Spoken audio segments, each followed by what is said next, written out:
infiniment, Alain Finkielkraut, de m'accueillir chez vous pour me permettre de vous poser un certain nombre de questions. D'abord, me permettez-vous de vous interroger sur le point suivant.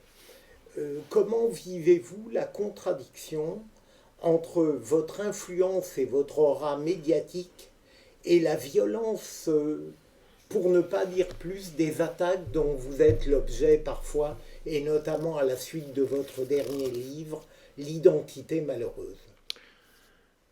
Eh bien, pour vous répondre exactement, Philippe Bilger, c'est parce que j'ai eu la possibilité, cette fois-ci, de m'exprimer à la radio, à la télévision ou dans des entretiens pour la presse écrite, que j'ai pu supporter les attaques dont j'ai été l'objet. Elles sont en effet très virulentes et elles sont inspirées moins tant par le souci de discuter mes thèses que par la volonté de révéler mon vrai visage, de me démasquer, de faire apparaître ce qu'au XVIIIe siècle on aurait appelé le scélérat que je suis. Alors aujourd'hui, le scélérat, c'est le suppôt du Front National. Ces accusations, ces insinuations sont extrêmement douloureuses, et d'autant que mes détracteurs font flèche de tout bois. J'ai reçu, ici même, un journaliste du Monde qui voulait, me dit-il, faire mon portrait. Je l'ai accueilli et j'ai vu un homme enfermé dans ses certitudes, rivé à ses a priori. J'ai essayé de lui répondre, je le sentais absolument inébranlable. J'aurais dû avoir le courage de le mettre à la porte puisqu'il ne voulait rien savoir. Il venait pour apprendre et en fait, il ne voulait rien savoir. Je ne l'ai pas fait, mais dans la version Internet de son article, il dit que je vis dans le quartier le plus huppé de Paris, où donc j'habite, je travaille et je m'informe. C'est à la fois de la délation et de la diffamation. J'ai habité pendant de longues années à Bourg-la-Reine, je vis maintenant à Paris. Je ne suis pas un héritier, d'ailleurs, quand bien même l'aurais-je été, l'héritage n'est pas un crime, mais voilà tout d'un coup que mon ouverture, ma disponibilité se retourne contre moi. C'est encore un argument supplémentaire pour me discréditer. C'est pénible, mais la souffrance serait vraiment atroce si, précisément, je ne pouvais même pas répondre. Et cela arrive à certains. Cela arrive à certains. Je ne suis pas dans ce cas. Je suis finalement un privilégié. Ce que j'appellerais, si vous voulez, les snipers du politiquement correct n'ont pas la dernière cartouche. Non pas. Voilà. Et c'est la raison pour laquelle, d'ailleurs, cette fois-ci, j'ai décidé d'accepter la plupart des émissions de télévision où j'étais invité. Je peux me montrer à certains moments plus regardant quand j'ai le sentiment que mon livre que le livre que j'écris doit pouvoir se défendre lui-même et qu'il y a des émissions de divertissement un peu compromettantes. Là, non, car il fallait effectivement que je puisse, si vous voulez, court-circuiter les médiateurs malveillants. Je l'ai fait, et c'est pourquoi je suis, si vous voulez, plus combatif qu'accablé aujourd'hui. Est-ce que, au cours des entretiens que j'ai pu entendre, à propos de votre très beau livre, le dernier, vous avez eu droit à chaque fois, en effet, à la même accusation de favoriser l'essor ou le développement du Front National. À chaque fois, me semble-t-il, vous répondiez avec une argumentation qui aurait dû convaincre. Mais est-ce que vous diriez que chez vous, il y a une forme de déclinisme qui peut parfois prêter à confusion dans la familiarité qu'on vous prête avec ce parti, où cela n'a rien à voir? Je ne suis pas sûr que ce parti lui-même soit décliniste. De toute façon, la mélancolie n'est pas compatible avec l'action politique de quelque bord qu'on soit. En effet, j'ai une vision assez mélancolique et même assez nostalgique des choses. Un homme politique, peut-être, n'a pas droit à la nostalgie. Moi, on me l'impute à crime au moment même où, vous pouvez le constater, on ne peut plus penser l'histoire en termes de progrès. On ne peut plus penser l'histoire en termes de progrès, mais il est interdit de regarder derrière soi. Le présent nous enferme, la doxa bouche toutes les issues. Donc, j'essaye, moi, de regarder notre présent de l'extérieur, et c'est pour ça que le passé peut m'aider à prendre un peu de hauteur.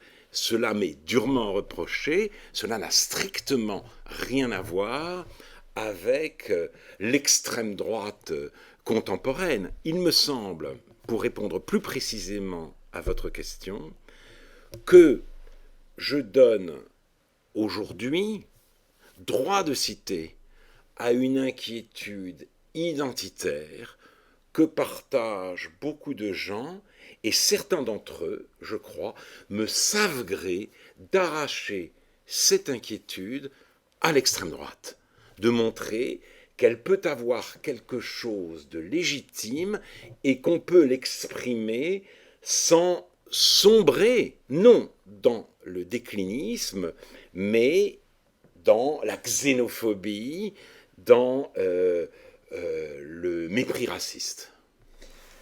Est-ce que vous avez conscience, Alain Finkielkraut, dans le rôle, je n'aime pas l'expression d'intellectuel engagé que vous êtes, d'être depuis quelque temps et depuis plusieurs années le porte-parole d'une France largement désespérée qui n'a précisément pas droit aux médias? Il me semble que vous êtes perçu par beaucoup comme l'être qui peut dire des choses qu'on n'ose plus dire, parce qu'en dépit des controverses qui sont suscitées par vos propos, vous êtes tout de même profondément respecté. Oui, je ne sais pas si je suis... si vous voulez, quand je commence un travail, quand j'écris un livre, c'est avec beaucoup de difficultés, en tâtonnant, pour, au bout du compte, accéder à ce que je crois être vrai et le proposer ensuite aux autres. Mais il me semble que il est peut-être plus facile aujourd'hui à quelqu'un qui n'est pas, comme on dit, un Français de souche, de payer sa dette à l'égard de la République et de façon plus générale de la nation, d'investir le thème de l'identité parce que, malgré tout, il est moins suspect. Et je crois que il y a, encore une fois, beaucoup de Français qui se sentent soulagés que je le fasse en leur nom. Et d'autre part, je le fais en, comment dire, en m'adossant malgré tout au devoir de mémoire. Je pense qu'il ne faut rien oublier de ce qu'a été la racialisation de l'identité et de l'horreur à quoi cette racialisation a conduit. Mais le devoir de mémoire est aussi un devoir de distinction. Péguy n'est pas Barrès, De Gaulle n'est pas Pétain, Simone Veil n'est pas Charles Maurras. Et cela, il me semble que je le dis, c'est même tout mon travail. L'identité dont je parle n'est pas une sorte de propriété exclusive que précisément les Français de souche conserveraient jalousement pour en exclure tous les étrangers. C'est un héritage ouvert et c'est aussi une espèce de surmoi. J'ai toujours été fasciné par une phrase de Péguy qui se trouve dans notre jeunesse. Il justifie, nous sommes en 1911, l'affaire Dreyfus est terminée, il y revient en réponse à Daniel Halévy, très critique finalement sur, disons, l'irresponsabilité d'un certain dreyfusisme. Et il dit, c'était un cahier de la quinzaine, Apologie pour notre passé, Péguy répond, il dit non, nous n'avons absolument pas à rougir, nous n'avons rien à regretter, nous fûmes des héros. Alors la phrase peut paraître un peu vaniteuse, mais il écrit ça en 1911, époque où le sentiment majoritaire dans l'intelligentsia est en dépit de la grâce de Dreyfus, anti-Dreyfusard, et il perd tous ses appuis à ce moment-là pour l'Académie française. Donc il aurait pu sortir de la pauvreté. Non, nous fûmes des héros, j'assume entièrement ce passé, et il dit ceci, plus nous avons de passé pur, plus nous avons de passé derrière nous, c'est-à-dire de tradition, plus il nous faut le garder pur. C'est au nom, au fond, du passé français qu'il fallait être Dreyfusard. Nous devons nous montrer dignes de nos ancêtres. C'est d'ailleurs la raison pour laquelle je n'aime pas beaucoup l'expression fierté d'être français. Digne d'un certain nombre de gens. Et moi, j'ai toujours dans la tête de me montrer digne de Péguy. Oui, c'est comme ça. On vit aussi avec voilà, des figures qu'on a connues ou pas connues, et on cherche à être à la hauteur. C'est un peu cette idée-là de l'identité que j'ai essayé de faire valoir. Quand je vous écoute, et je vous ai beaucoup lu et écouté auparavant, j'ai l'impression que vous cherchez absolument à sauvegarder dans le domaine intellectuel la nuance, la distinction, la précision, la perfection du vocabulaire. Comment avez-vous réussi ce tour de force dans l'espace médiatique d'être parvenu à sauvegarder la complexité de la pensée dans un espace qui, la plupart du temps, la nie absolument? Je ne sais pas si j'ai réussi ce tour de force, mais là peut-être sur ce terrain-là nous allons nous rejoindre. Je crois que les médias sont le seul espace public que nous ayons aujourd'hui à notre disposition. Et je crois donc que quand on va à la télévision, il faut y aller, au fond, comme un orateur. Pas comme un orateur qui est là pour déployer son éloquence, mais en considérant que la parole n'est pas par opposition à l'écriture une sorte d'efflorescence spontanée, qu'elle requiert un exercice. Et je me prépare à toutes les émissions où je vais. Je suis invité à Ce soir ou jamais. Je sais que c'est une émission d'actualité. Je pense, par exemple, que je vais être interrogé sur l'affaire Leonarda.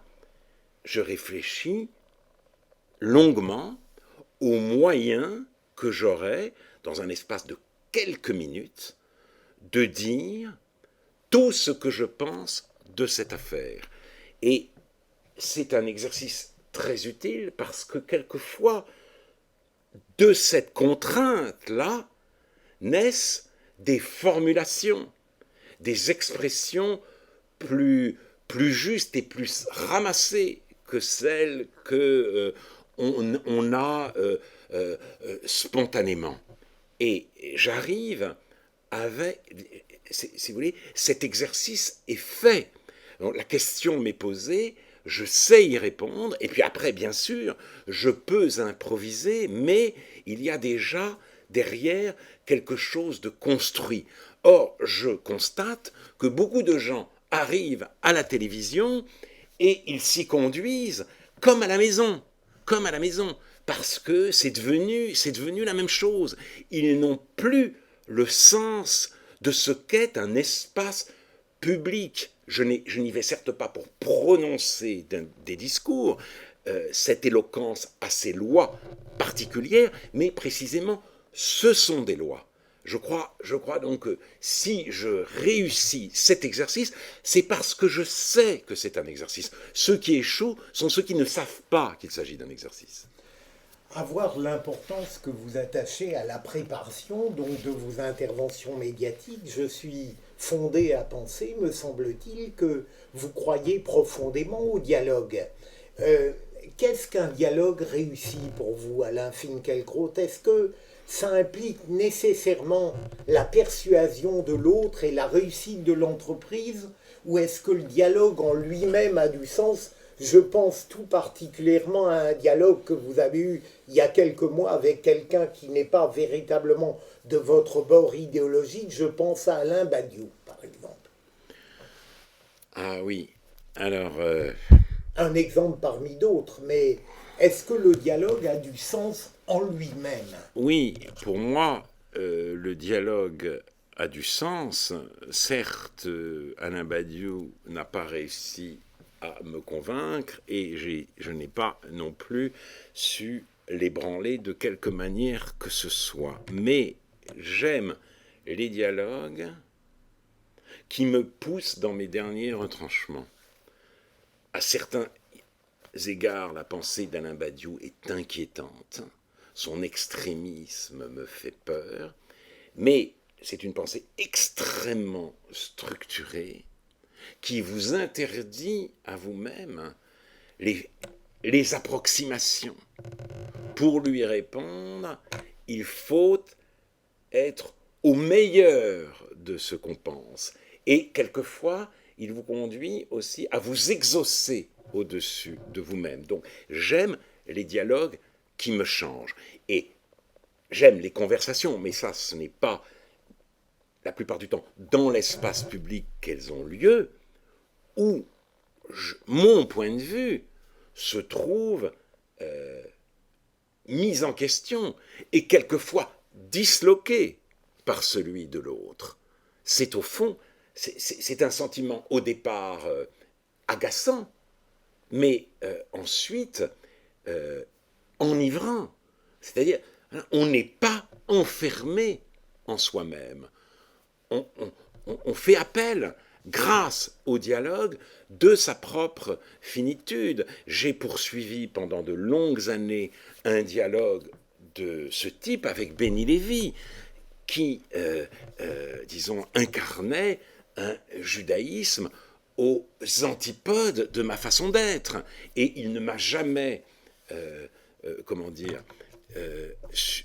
convaincu d'adopter la voie qui était la sienne, celle d'un retour à l'étude et à l'observance. Il n'en reste pas moins que c'était un interlocuteur extraordinairement exigeant et que je lui dois certaines des pensées qui me sont propres.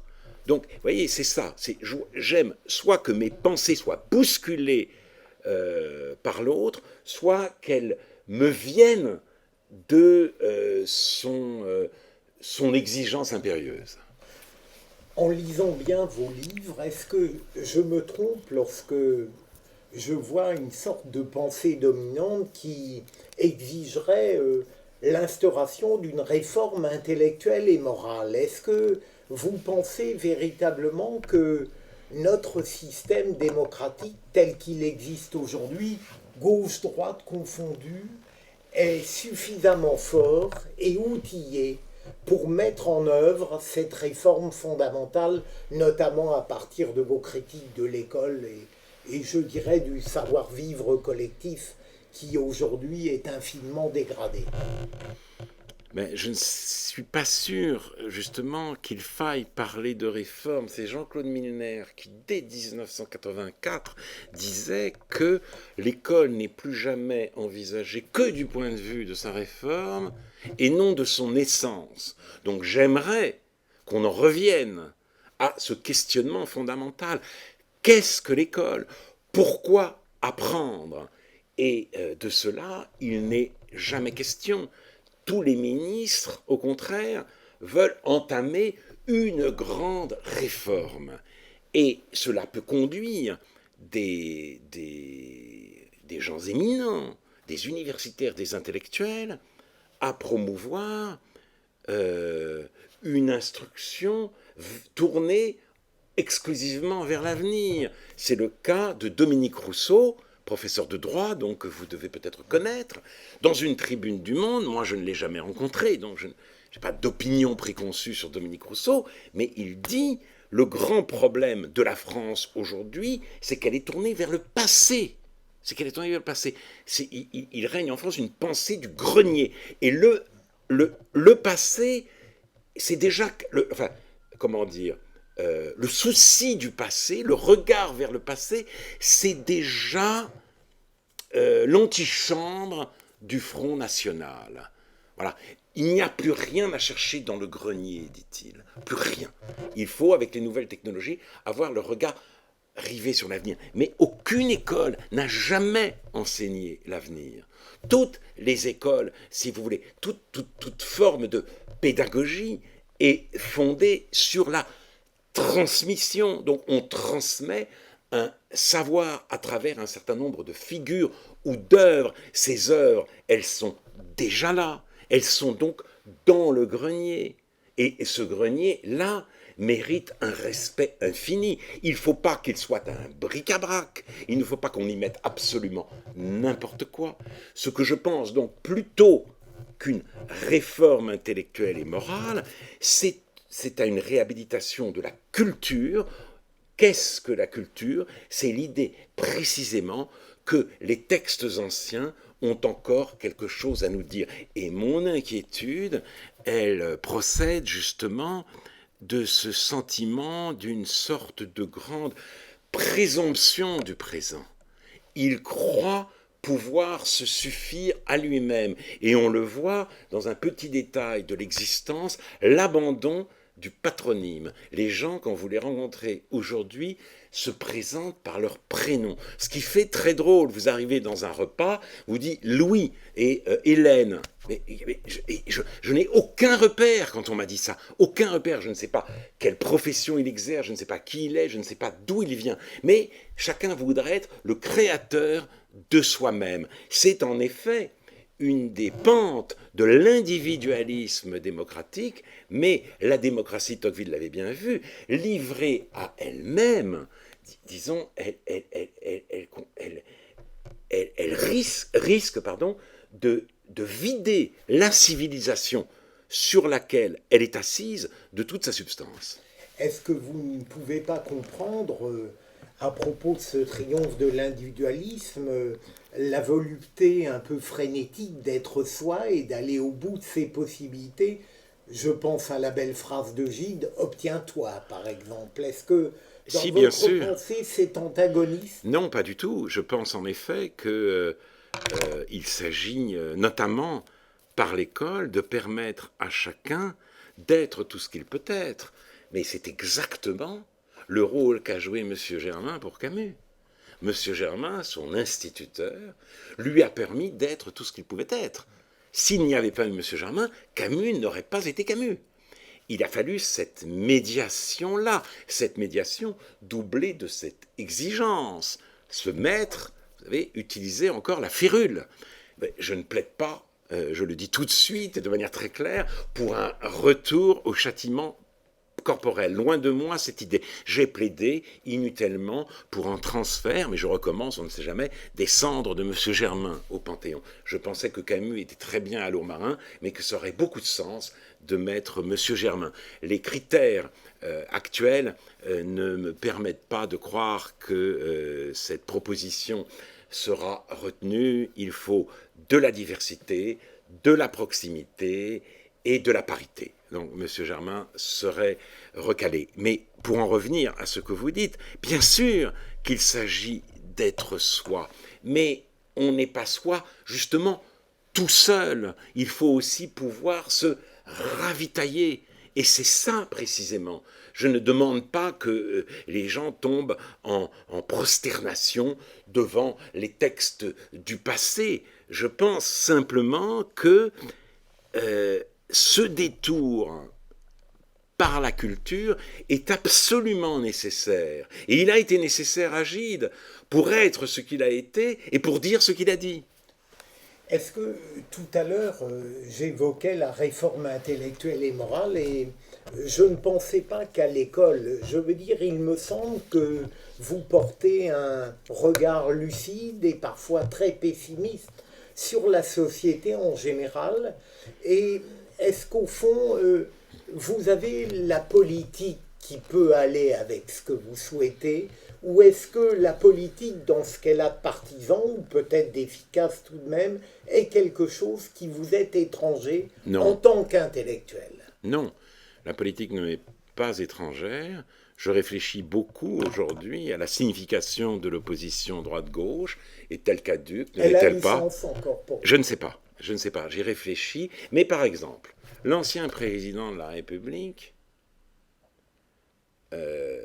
a dit un jour, a parlé un jour dans d'un de ses discours aux Français du 31 décembre de la nécessité d'une politique de civilisation. Et puis il n'y est plus jamais revenu. Bon, c'était en effet ce qu'on pouvait lui reprocher. Ça venait d'Edgar Morin, je crois.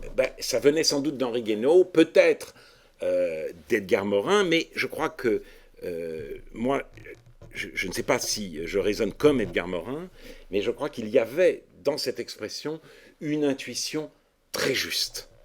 Je crois que nous avons besoin d'une politique de civilisation, ou plutôt la civilisation, aujourd'hui, pour rester vivante, a besoin de la politique.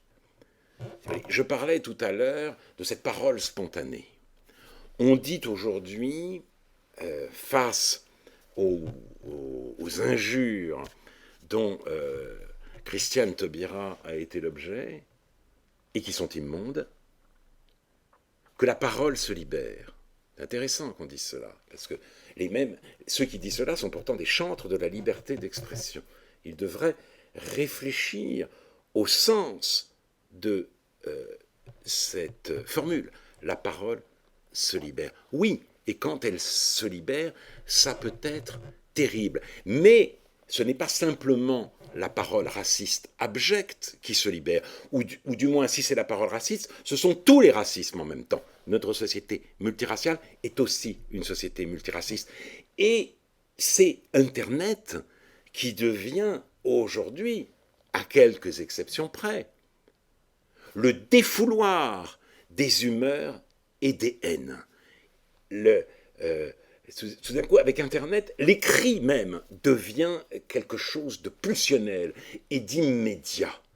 Donc, il y a engagé aujourd'hui une sorte de processus de décivilisation qui s'appuie sur les nouvelles technologies. Je pense donc que la civilisation devrait être aussi l'affaire de la politique. Mais je ne vois aujourd'hui ni des hommes de gauche, ni des hommes de droite pour se soucier de cette question, pour véritablement la prendre en charge. J'ai cru lire quelque part, Alain Finkielkraut, que vous alliez vous lancer dans Internet. Est-ce que il y a quelques jours, paraît-il. Et est-ce qu'au fond, vous n'êtes pas peut-être trop sévère avec les nouvelles technologies? Est-ce qu'au fond, elles ne constituent pas un immense vivier qui pourrait être utile, bienfaisant, si l'éthique de chacun venait départager le bon grain de l'ivraie?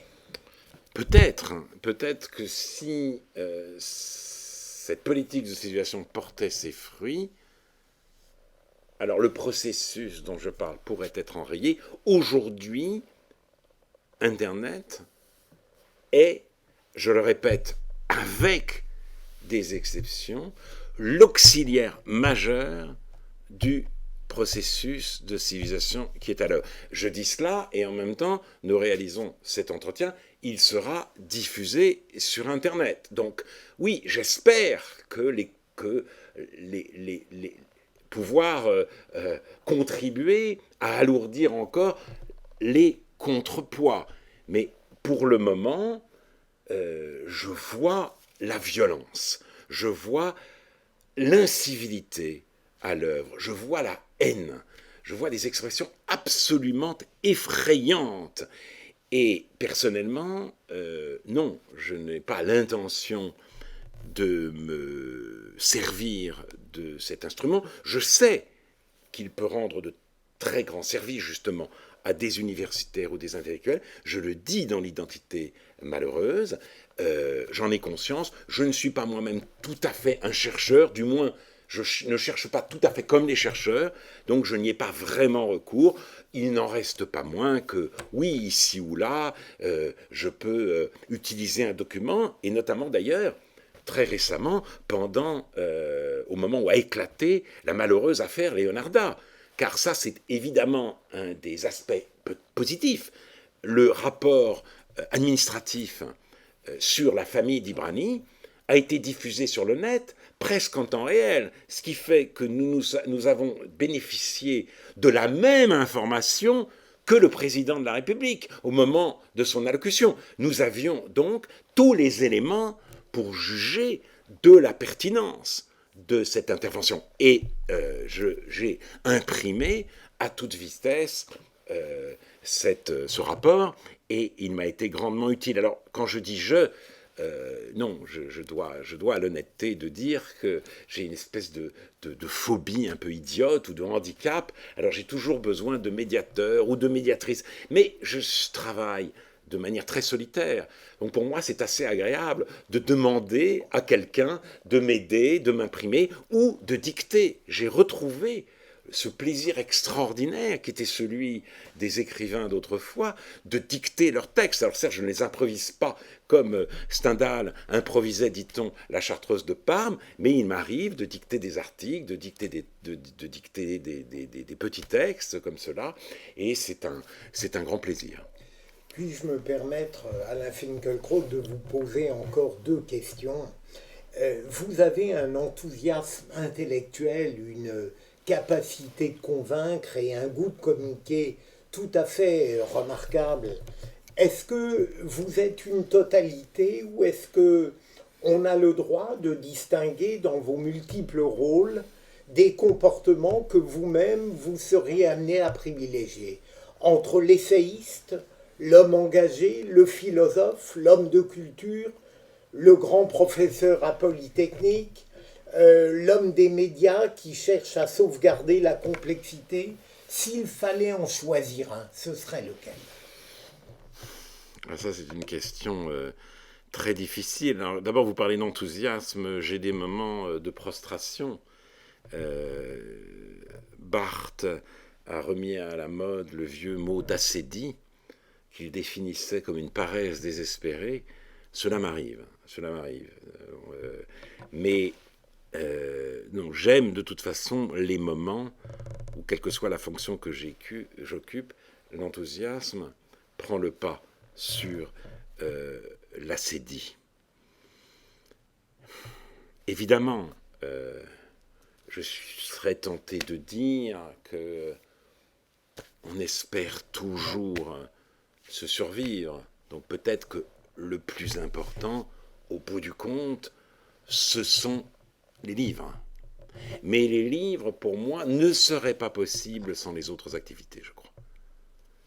Sans l'activité de professeur et la discipline qu'elle exige, sans les interventions qui me permettent, qui m'aident à penser l'événement, donc au bout du compte, à penser mon temps, sans l'émission Réplique aussi, qui est pour moi cette émission que je fais sur France Culture, que j'aime à faire parce qu'elle m'oblige aussi à me quitter.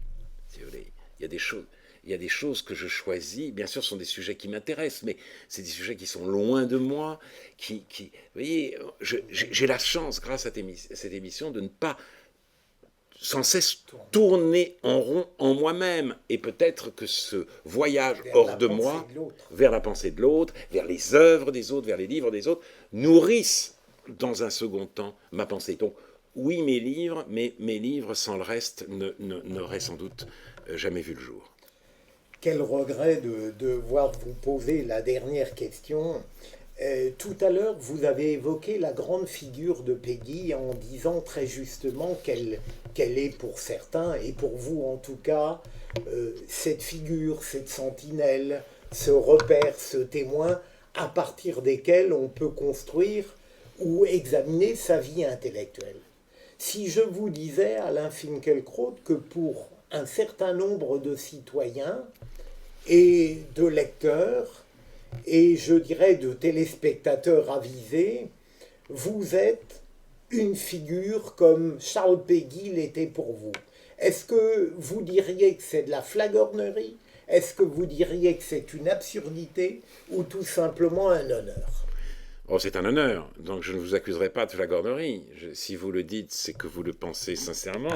Mais moi, si vous voulez, je ne peux pas le penser pour moi-même. Si vous voulez. Je crois malgré tout que je suis séparé de Péguy, que j'ai beaucoup lu, qui est mort à 40 ans. Je suis séparé de lui par toute la distance du génie. Un génie au demeurant absolument prémonitoire, puisque c'est en 1907 qu'il écrivait que nous inventerons des graphies, des scopies et des phonies toujours plus télées les unes que les autres, mais aucune humanité, aucune société, aucune humanité ne pourra jamais se vanter, dans le seul sens qui vaille, d'avoir dépassé Platon. Et en tout cas, moi, je n'ai sûrement pas dépassé Péguy, voilà, ni même égalé Péguy. Je vous remercie vraiment infiniment, Alain Finkielkraut, d'avoir été totalement fidèle à l'image extraordinaire que vous me donnez par ailleurs. Merci beaucoup.